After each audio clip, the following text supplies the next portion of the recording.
Hello everybody, welcome back to the channel. So in today's video, I do want to speak about Barcelona's transfer operations. I do want to take the time today to clarify exactly what Joan Laporta and Deco are trying to do in the last 9 to 10 days of the transfer window. There is still plenty of work to be done. Yes, I know that a lot of patience is required, but that does not mean that just because Barcelona is moving slow, we do need to bash our own club. But hopefully this video does bring you guys a lot of value. So I hope you guys do enjoy it, and let's get to it. So a fan did ask Deco earlier today about whether Barcelona is going to be signing Nico Williams, and Deco responded that Nico Williams does not want to come to the club and he's not keen on the move. And then the fan continued to ask Deco, will we sign anybody in this transfer window? And Deco responded with yes. And with Deco claiming this and giving us hints about what Barcelona will be doing, this does align well with the report that did surface about 2 to 3 days ago that stated Deco is currently focused on managing player sales, including those of Lenglet, Roque, and Faye. Once these loan deals are finalized,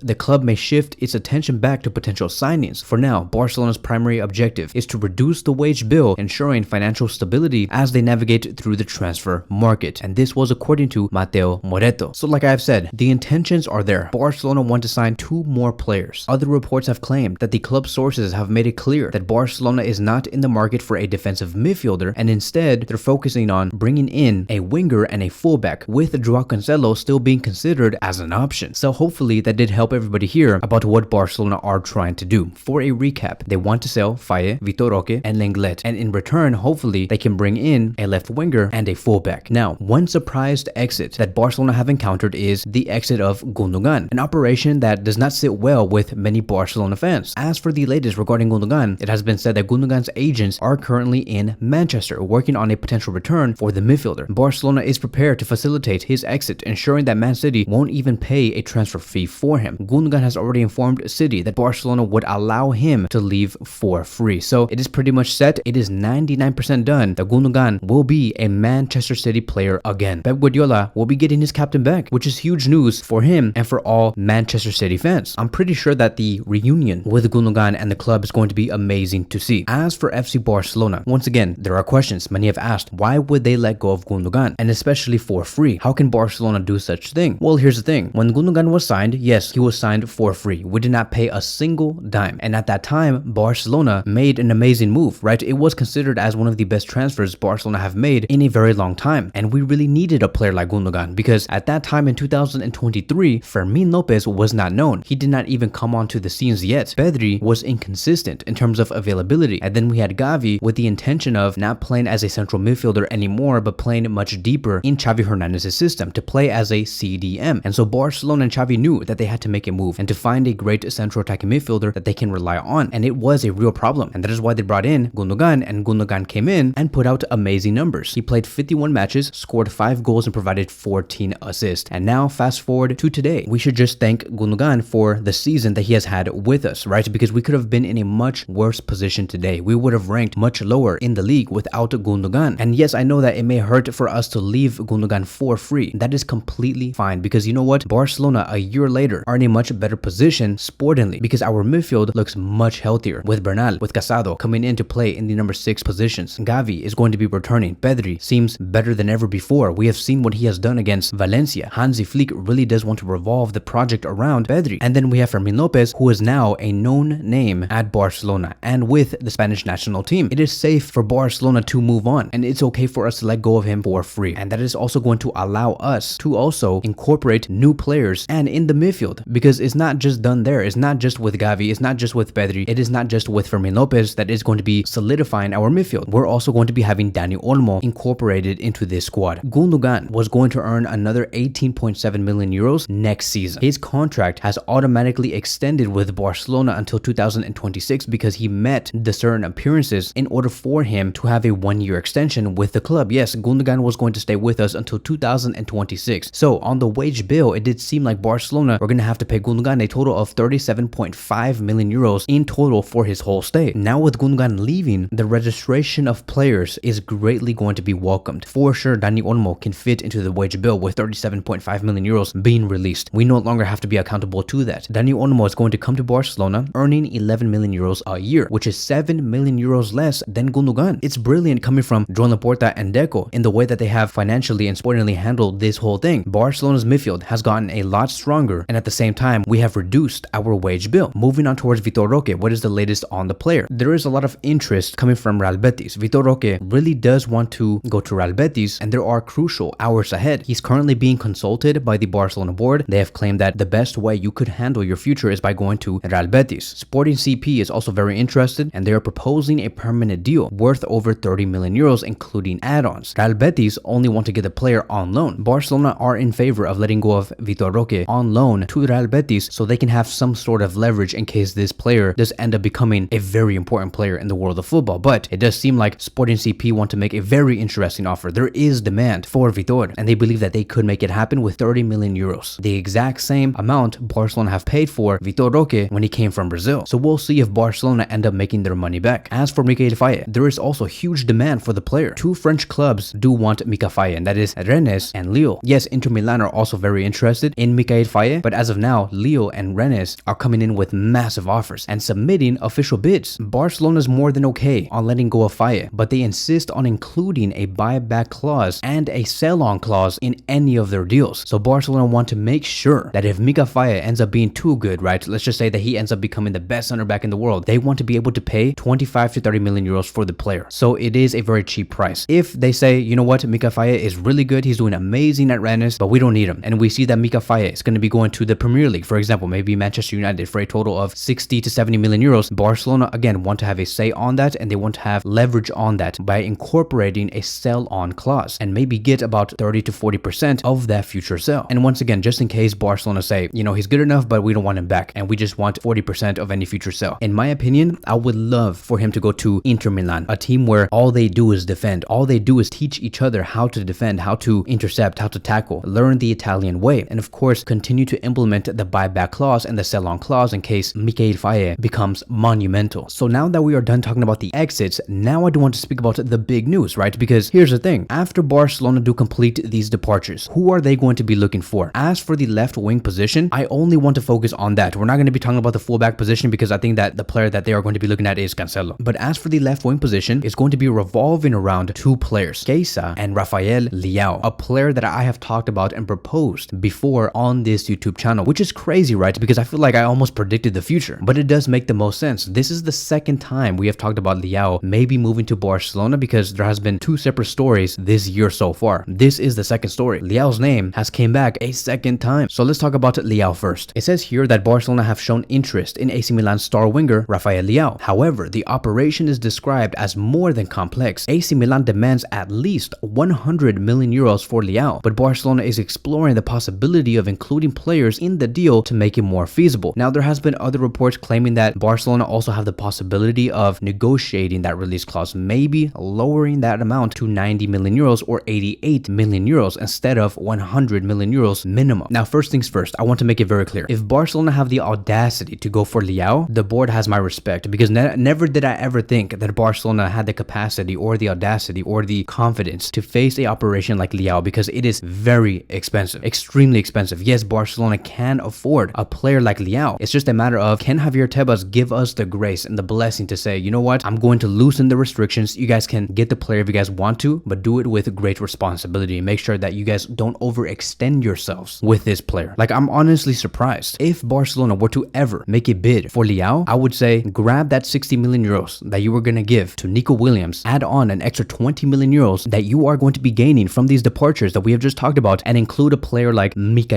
Faye, who was supposed to go to Inter Milan in the first place. Why not have him just go to the rival club, which is AC Milan? To me, that would be a great deal. If this is true, right? If Barcelona truly want to include players into this deal, if they have the full money to spend, which is the 90 million euros, then by all means go for it, but do it with high responsibility. Now, you know what's crazy about this whole thing is that I was looking at Leao's salary and how much he was earning at AC Milan. I don't know why I assumed that he was earning around 20 million euros a season, 18 million euros a season, around there, right? Maybe 30 million euros a season because of how important he is to AC Milan, but he only earns 6.4 million euros at AC Milan. Like, to put that into context, if we gave him that exact same amount at Barcelona, he would not even beat Gavi's salary. Isn't that crazy? Like, he would barely be above Marc-Andre ter Stegen, who earns 6.3. Gavi earns 6.8. Again, Leao earns 6.4. So what is going on here? AC Milan really do have this player on a low salary. I do think that easily, right? With the amount of wages we are going to be saving up because of Gundogan's exit, Rafael Rafael Leao's salary can easily be upgraded if he does arrive to Barcelona and have him get paid around 9 to 10 million euros a season. It's very much possible. But once again, right, it is that transfer fee. It is a lot of money. Barcelona do have that chance of overstretching themselves, and I don't really want them to, which is the reason why they're looking at other alternatives. Because look, to me, like if you place Leao in the front three, like oh my god, bro, Leao playing with Lamine Yamal and Pedri and Dani Olmo and Lewandowski, it's gonna be an insane attack. Like welcome back to El Clásico, right? El Clásico would be amazing to see, always. With Leao, Mbappe, with Vini, with Pedri, with Yamal, with Bellingham, the Clásico would truly be back. If you guys are not familiar with Leao and how he plays, he's a 25-year-old Portuguese talent who like dazzles on the pitch for AC Milan and wearing the iconic number 10 shirt at AC Milan. He's 6'2" or 6'3" in terms of height, which would make him the second highest player at Barcelona. The only player that would be taller than him would be Araujo. And so because he is so tall, his physical presence, his technical skills as a left winger makes him very dangerous. And his strength really does show, his ability to deliver key passes and dribble past opponents with ease. Like you saw him, right? You saw him play against Barcelona. His physicality along with his dribbling makes him so hard to mark. And he's known for his sharp finishing and precise through balls. Leao is a versatile offensive threat. His playing style is defined by cutting inside, posing constant danger on the counterattacks. He loves to dribble and often draw fouls from frustrated defenders. And so yeah, Leao coming to Barcelona, it's a green light. As for Chiesa, he is the low cost option, which I think that it is much more achievable. And he is the backup option to the top tier wingers. It has been said that Chiesa and his agent have already initiated contacts with Barcelona. Juventus is also open to negotiating, preferring to see Chiesa move to Barcelona rather than another Serie A club. Barcelona, however, are only willing to pursue this option if the costs between 10 to 15 million euros are given. Chiesa's contract does end in 2025. So if you guys are wondering, why would we go for Chiesa for 10 to 15 million euros when we basically already have Ansu Fati? Like, why not just keep Ansu and just save our money and not spend anything at all? Well, here's the thing. If you look at the profiles between Chiesa and Ansu Fati, they're very different profiles. Hansi Flick really does want a 1v1 pacey killer on the left flank, okay? We continue to say this time and time again. Ansu Fati is not that. Ansu Fati is somebody who arrives in the box, a killer, more of a striker. That is the experiment Hansi Flick is having with Ansu. We are going to be seeing him in a much more central role. He's a hitter inside the box. Ansu Fati is not a Chiesa. He is not a Nico Williams. He is not a Rafael Leao. So having somebody with the profile of Chiesa would very much be welcomed. And so that is it. That is going to be wrapping up today's video. Thank you guys so much for watching, and I will see you guys in the next one.